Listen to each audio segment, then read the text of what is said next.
5 choses qu'on a oublié de te dire sur ce genre de sel. Celui-ci contient par exemple des anti-agglomérants, ici le E535. Tu es bien assis sur ta chaise?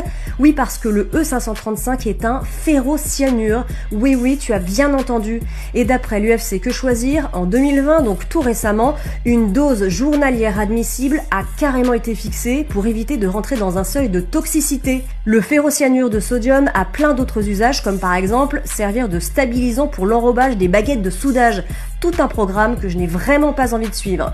Également dans la recette, du carbonate de magnésium utilisé dans certains médicaments comme les laxatifs. Ici, ils servent de régulateurs synthétiques d'acidité. Ces mêmes carbonates de magnésium qui sont tout bonnement interdits dans les aliments destinés aux nourrissons ou aux enfants en bas âge. Tu étais au courant, toi? Allez, je continue. Les industriels ajoutent régulièrement de l'iode et du fluor, une pratique assez controversée depuis quelques années. Je te laisse te faire ton propre avis.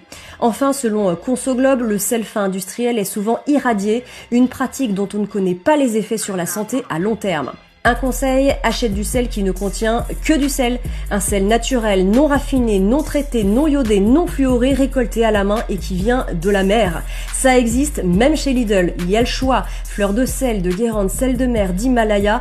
Honnêtement, il suffit de lire les étiquettes. Car en fait, la règle est simple, plus la liste des ingrédients est longue et plus tu dois la fuir.